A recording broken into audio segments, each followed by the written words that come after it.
జగిత్యాల జిల్లా మెట్పల్లి పట్టణ రైతులు స్థానిక డీఎస్పీ ఆర్డీఓ ఎంఆర్ఓ కార్యాలయాల్లో మెట్పల్లి పట్టణానికి చెందిన రైతులు వినతి పత్రాన్ని సమర్పించారు. నిత్యం వందలాది ట్రిప్పుల మొరంను అక్రమంగా తరలిస్తున్నారని, స్థానికంగా ఉన్న గుండుగొట్ట మొరాన్ని జేసీబీలతో కొంతమంది గ్రూపులుగా ఏర్పడి నిత్యం 3-4 జేసీబీల ద్వారా 20-30 ట్రాక్టర్లతో మొరం అక్రమంగా తరలిస్తున్నారని, ట్రాక్టర్ల ద్వారా మొరం తీసుకువెళ్లే క్రమంలో అనుభవం లేని డ్రైవర్లతో అతి వేగంగా రాత్రింబవళ్లు నడపడం వల్ల పొలం పనులకు వెళ్లే రైతులకు ప్రాణ సంకటంగా మారిందని, పొలాలకు వెళ్లే దారి పూర్తిగా ధ్వంసం అయిపోతుందని తెలియజేశారు. పంట పొలాల్లోకి ట్రాక్టర్లను దించడం వల్ల పంటలు ధ్వంసం అవుతున్నాయని, వీరిపై కఠిన చర్యలు తీసుకోవాలని రైతులు కోరారు.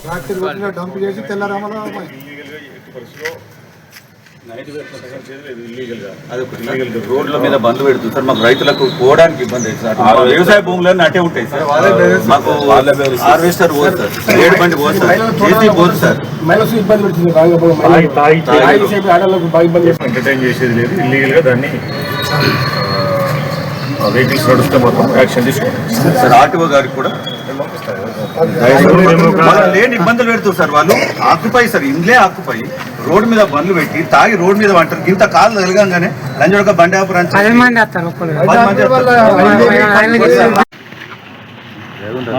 వెంకట్రాపటకు చెందిన గుట్ట మొత్తం అక్రమంగా తరలిస్తుంది మొరము. ఆల్రెడీ మళ్ళా సీసీ రోడ్డు మీద మొత్తం బండ్లు పెడుతుండ్రు, మిల్లర్లు పెడుతుండ్రు, జేసీబీలు పెడుతుండ్రు. అది మాకు బాగా ఇబ్బంది అవుతుంది సార్. రైతులకు మా హార్వెస్టర్ పోవాలన్నా, పెండ లారీలు పోవాలన్నా మమ్మల్ని బెదిరిస్తుంది సార్.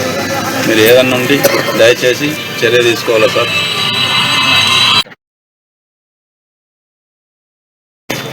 పత్రికా విలేకరుల ద్వారా అధికారులకు విన్నపం ఏంటంటే, అయ్యప్ప గుడి నుంచి పడితే రైల్వే ట్రాక్ వరకు ఏదైతే సీసీ రోడ్డు మీద ట్రాక్టర్లు తర్వాత మిల్లర్లు పెట్టి రైతులకు పోవడానికి ఇబ్బంది పాలు చేస్తారు. జేసీబీలు మా పెండ లారీలు కానీ మా రైతులం వ్యవసాయదారులం అక్కడికి పోవడం అందరికీ ఇబ్బంది అవుతుంది. ఈ ఇబ్బందిని మేము దృష్టిలో పెట్టుకొని మేము అందరం ఇవాళ కలిసి డిఎస్పీ గారి దృష్టి తీసుకుపోయినాం. డిఎస్పీ గారు కూడా స్పందించి ఎస్ఐ గారు కూడా చెప్పారు.